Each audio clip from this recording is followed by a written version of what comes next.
Hi Faith Formation families, it's Miss Abdalla and I'm here with your Faith Formation update video for the week of the 24th to the 30th. Oh my goodness, last week of October, here we are.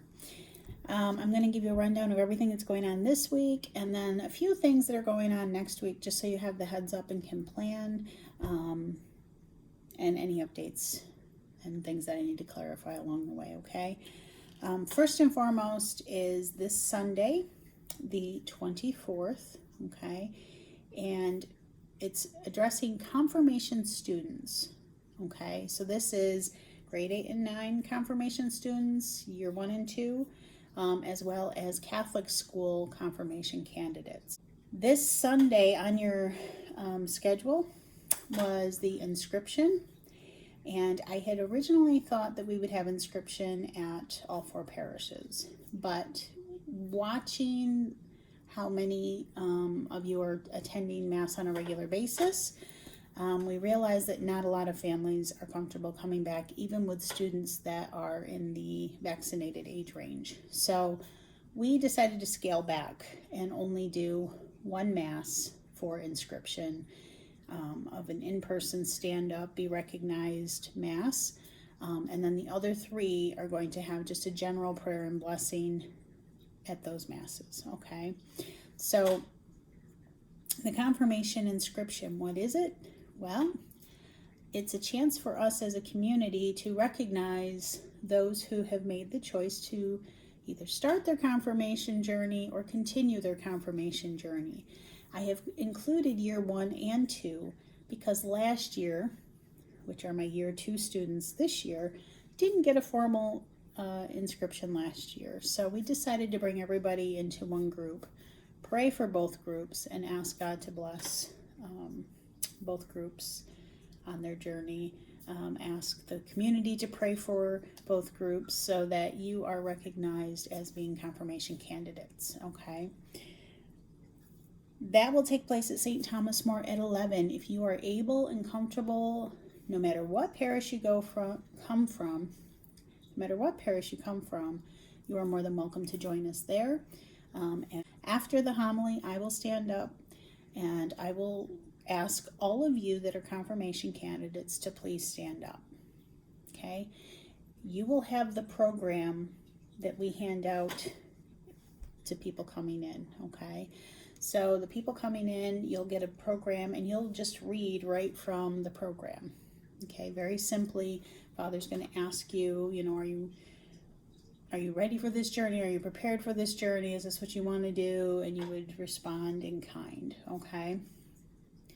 Then he will approach the community and ask them to pray for you, okay?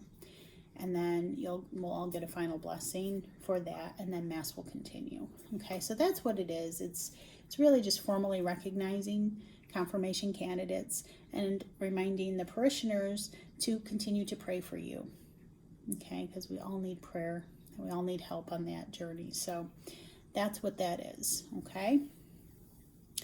Secondary note that I wanted to mention for grade 8 and 9. Last week, we were supposed to have in person, and there was a Zoom login for people on Zoom. Now, I take full responsibility for the fact that it did not happen last week for remote learning. I didn't have anybody registered on registration for remote learning for 8 and 9 that night, and so I didn't go back and check the Zoom to see if anybody was on it. But that is also in part because of a much bigger problem that we're having with the program right now. But I first wanted to say that was all my fault. I apologize. I dropped the ball. I didn't go check and see if anybody had a last minute, had to come on remotely. So that was on me that I didn't do that. But the bigger issue that we're looking at is that when we originally designed this program, we anticipated to get a lot more help than what we've had. And our catechists are wonderful and great, and we appreciate them, but we need a lot more of them. So right now, in addition to being the director of the program, I'm also teaching 5 classes, which is a lot of classes to have to teach. It's at least one class per night, plus home study, plus remote, plus all the duties of director. So it's getting a bit overwhelming, and it's a lot to do and a lot to juggle. That's not an excuse per se. I'm just trying to explain why things are really, really crazy right now. I have advertised for an administrative assistant to help me. And if I'm going to teach, they can take over some of the things that I would normally be doing. One of which would be responding to all the emails. So I'm very behind on emails, and I know that, and I do apologize for that. The other piece of that would be somebody that could help me with some of the other technology things that we need to do. I don't know. I'm flexible. I can do a lot of things, but I just can't be everywhere at once. So I have advertised on different platforms for help. I am constantly seeking catechists that can help me, even if it's just here and there or a little bit. Anything that anybody could do to help me would be great. And then the next piece that I'm looking at is how to scale this down even more. What things can we let go of? Hopefully not a lot, but if we have to, we have to, because we have to do things safely. Because that's the other bigger thing, is making sure everybody is socially distant and safe while we're doing all of this. So it's a lot. And it's just this is just to keep you completely in the loop of why things are like all over the place. This is not how I like to operate anything. I like to have a lot of control, right? But this is God's way of telling me that I'm not in control. That's in and of itself a very good lesson too. But if you know anybody that can benefit from having an extra job, a part-time job, or anybody that wants to volunteer or be a catechist, maybe you yourself are discerning that calling, please let me know. But in the new year, I think we're going to need to do some changes if I can't get some help to do some of the things we're doing. So just to keep you aware of that and be honest and absolutely transparent with you about that, that's where we're at. Okay. And that's not unlike a lot of places in the country right now. Everybody's facing this issue, but the church is not immune from that. So I apologize for where we've been lacking, but I also want you to know that I really am hopeful that it won't happen again, but I can't promise that it won't. So we're just going to keep going and do the best we can. And if it means we have to get a little more simple, then we will. And we'll muddle through. We'll get through. So, all right, enough about that. Sunday evening, grades 6 and 7, from 6:30 to 8:30 at Our Lady Queen of Peace on the 24th. You guys have class.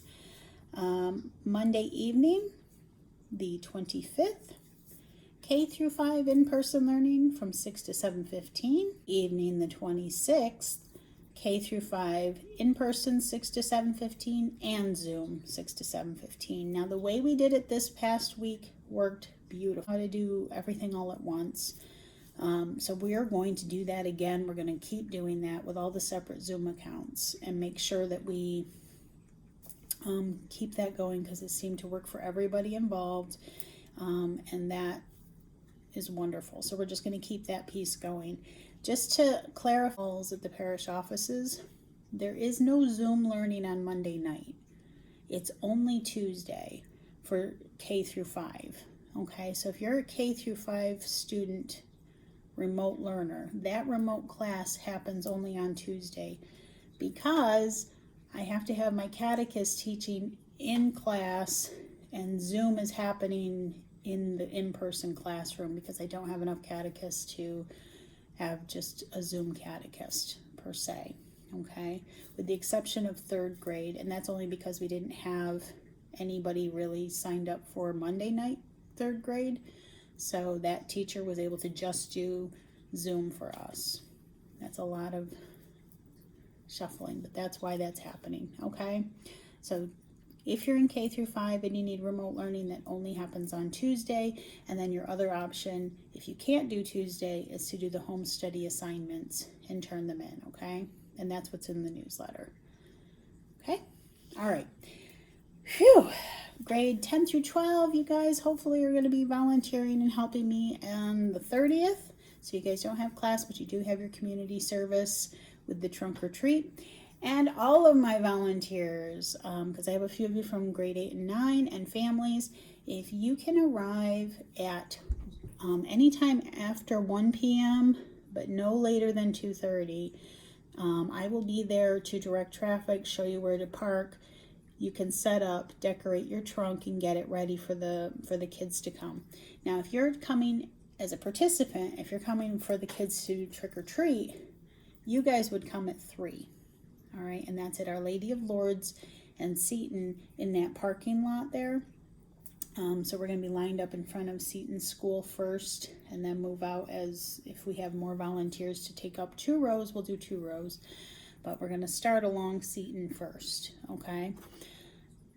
There should be, there's quite a few trunks, people that have volunteered their trunk, but there's also some games, there's prizes. I have edible prizes, we have inedible prizes, all kinds of toys and trinkets and things like that. So it's a good time for everybody. And parents, just a reminder again, I know I keep saying this, but I won't be monitoring the nutrition content of the candy. You'll really, if you have a child with allergies, please walk with them. And remember that if they can't have the candy, the non-edible prizes, the buckets will be at each station so that you can opt for something that doesn't have to do with allergies, okay? Or whatever the reason for not having candy, okay? So that's on the 30th. The 31st is Halloween, so we do not have class. For grade 8 and 9, you will have it the following week. No, first is All Saints Day, so there's various masses being said at both clusters, so we're not going to have class that day. I will have the saints that the kids and families colored in for us last year. I'll have those on display at different parishes so that kind of as a way to connect that project to the greater community. But if you are able to go to All Saints Mass and you feel comfortable, be sure to check the parish bulletin for your parish to see when those masses are. I apologize, I didn't look them up before this video, but you know where to find them. November 2nd is All Souls Day, and we will be honoring the memory of those that have deceased in the parish for Our Lady, Queen of Peace, and St. Thomas More. It'll be on November 2nd. And then on November 6th, there'll be a memorial mass, I believe, at, I want to say it's at Our Lady of Lourdes, but I could be wrong. Please, again, check your bulletin. But because of those masses on the 1st and 2nd for Queen of Peace and St. Thomas More, that's why we won't be having class that night. Also, on the 2nd is election night, and both of our parishes over here are election sites, but it'll be at Queen of Peace that they'll be doing the voting, so we don't want to be there when they're voting. So we're just going to not have class on the 31st, 1st, or 2nd, okay? So you'll have a week off, and then we'll start back up the following week, okay?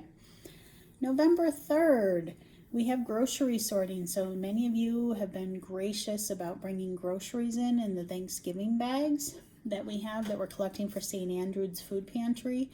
And I am so grateful. I've seen so many of you bringing them in, and I appreciate that really from the bottom of my heart. This is a great project, and it's at a very pivotal point for families in need.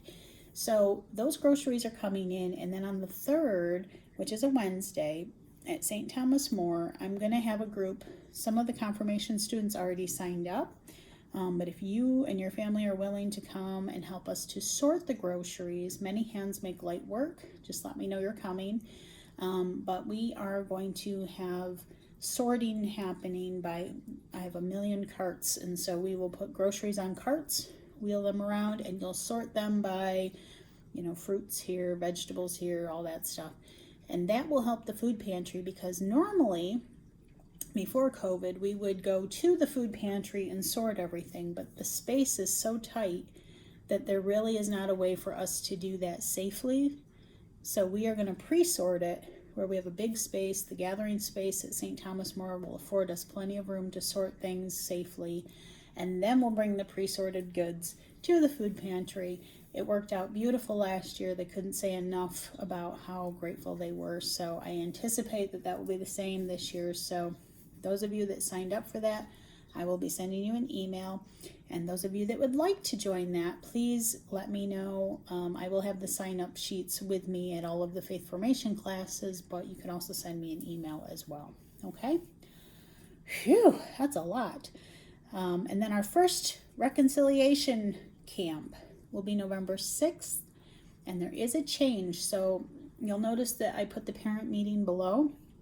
There is a video of our parent meeting that I have in the down below here. So please be sure to check that out if you missed the parent meeting we had in person last week, so that you'll get all the information. But the biggest change you need to know is that that first reconciliation camp has been moved from Our Lady of Lourdes to Our Lady Queen of Peace. Okay, so it will not be at Lourdes, it will be at Queen of Peace. The reason for that is that there is a conflict. We didn't know that the Lithuanian school was using Our Lady of Lourdes that weekend, so we have to move ours over to Queen of Peace, okay? I ideally would have liked to have had one of the camps at the East Side cluster and one at the West Side cluster, but it just didn't work out that way because of a scheduling conflict. So I do apologize that both camps are going to be on this side with Queen of Peace and St. Thomas More, but that is not the ideal. So we will definitely be trying to change that for the First Eucharist camps and make sure that that stays as we had originally scheduled it. So stay tuned for that. Okay, whew, that was a lot. So thank you for your patience and continued patience with all of that. And please, please, please, if you know anybody that's looking to help or volunteer, let me know. We could use all the help we can get. In the meantime, I will continue to pray for you. Please pray for me, and we will see you soon. God bless everyone.